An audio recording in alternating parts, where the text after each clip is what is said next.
"My husband's just a broken vet," she whispered to her Mafia lover. The call came at 2:47 a.m. I didn't answer. She thought I was asleep beside her, sedated by the pills I never swallowed.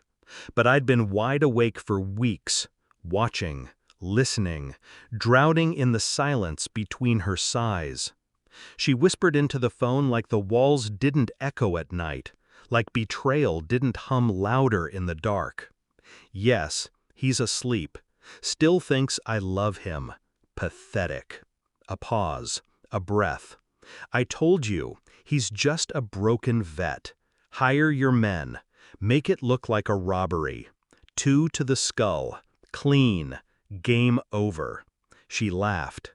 It wasn't the laugh that broke me. It was the way she said "game over," like she wasn't talking about the man who once crawled through hell just to hold her hand again. She forgot who I was. More importantly, she never really knew. Under my ribcage, ink stretched from scar to scar. A black wolf marked in Interpol code. The tattoo I hid from her because I knew, one day, I'd need her to believe I was nothing more than a fractured man. She bought the act. They always do. The next morning she brought me coffee with honey, no sugar, just like I told her. She kissed my cheek and called me love. Her lips tasted like guilt, sweet and sour. She asked if I'd take the dog out. I said sure. It gave her time to send the texts she thought I didn't know about. I stood by the door, leash in hand, waiting for her to hit send. When I stepped outside, I didn't walk the dog. I called a contact in Milan. One favor, no trace. I needed eyes on her, her lover, their history, bank transfers, calls, hidden names. The man she was willing to kill me for. I didn't feel pain. I felt precision, a clean dissection of what I once called home. I walked back inside. She smiled. "Everything okay?" "Yeah," I said, "just a bit cold out." She never noticed the frost in my tone. I played the role she wanted, the shell of a soldier, haunted, limping, weak. It let me move through the house unnoticed, like furniture with a pulse.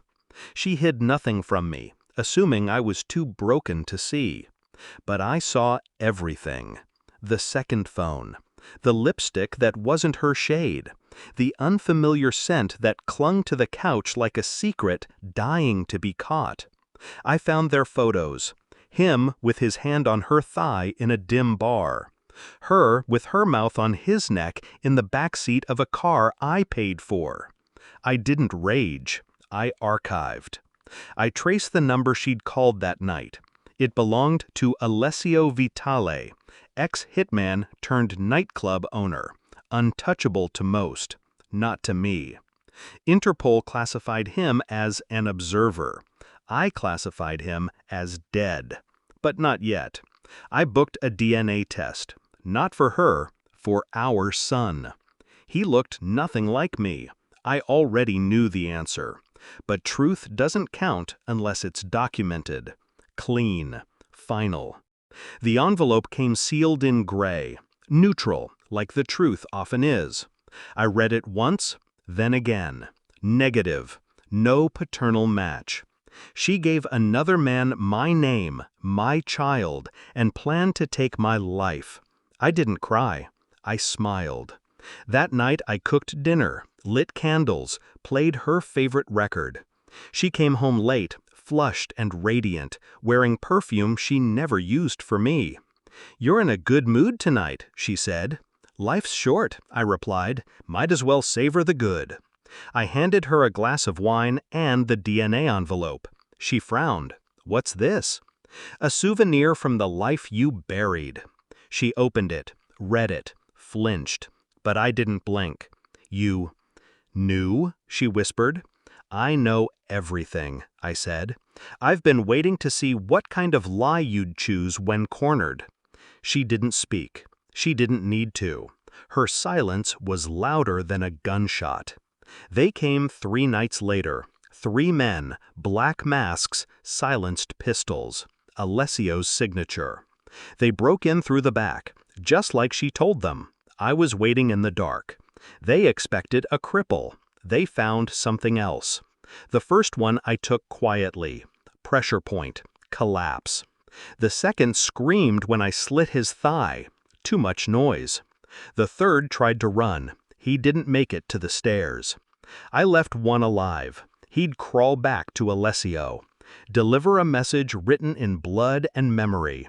You took my child. You won't take me. She woke up to the aftermath. The blood, the bodies, the silence. I was standing in the doorway, gun in hand, the tattoo exposed. She stared. "What are you?" she whispered. I tilted my head. "The man you tried to erase." She begged, cried, said she was scared, not sorry, just scared. I didn't touch her, didn't raise my voice. I just looked at her like the stranger she'd always been. "You could have told me you were unhappy," I said. "You didn't have to die for it."